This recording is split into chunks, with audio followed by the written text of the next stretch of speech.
de foules innombrables d'hommes semblables et égaux qui tournent sans repos sur eux-mêmes pour se procurer de petits et vulgaires plaisirs dont ils emplissent leur âme. Chacun d'eux, retiré à l'écart, est comme étranger à la destinée de tous les autres. Ses enfants et ses amis forment pour lui toute l'espèce humaine. Quant à ses concitoyens, il est à côté d'eux, mais il ne les voit pas. Il les touche et ne les sent point. Il n'existe qu'en lui-même et pour lui seul, et s'il lui reste encore une famille, on peut dire du moins qu'il n'a plus de patrie. Au-dessus de cela s'élève un pouvoir immense et tutélaire qui se charge seul d'assurer leur jouissance et de veiller sur leur sort. Il est absolu, détaillé, régulier, prévoyant et doux. Il ressemblerait à la puissance paternelle si, comme elle, il avait pour objet de préparer l'homme à l'âge viril. Mais il ne cherche, au contraire, qu'à les fixer irrévocablement dans l'enfance. Il aime que les citoyens se réjouissent, pourvu qu'ils ne songent qu'à eux. Il travaille volontiers à leur bonheur, mais il veut en être l'unique agent et seul arbitre.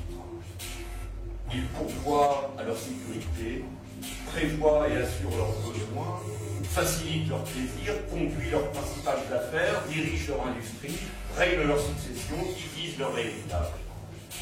Que ne peut-il leur ôter entièrement le trouble de penser et la peine de vivre?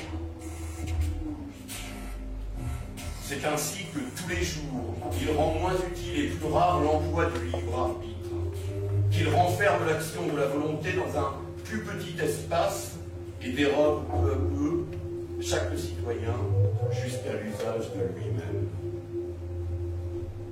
L'égalité a préparé les hommes à toutes ces choses. Elle les a disposés à les souffrir et souvent même à les regarder comme un bienfait.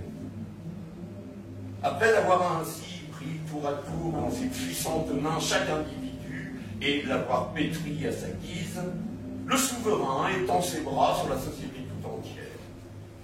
Il en couvre la surface d'un réseau de petites règles compliquées, minutieuses et uniformes, à travers lesquelles les esprits les plus originaux et les âmes les plus vigoureuses ne sauraient se faire un jour pour dépasser la foule.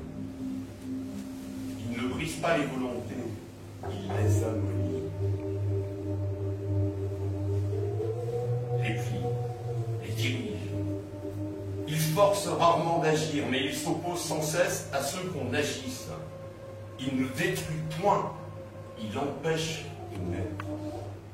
Il ne tyrannise point, il gêne, il comprime, il énerve, il éteint, il hébète et il réduit enfin chaque nation à n'être plus qu'un troupeau d'animaux timides et industrieux dont le gouvernement est le seul berger.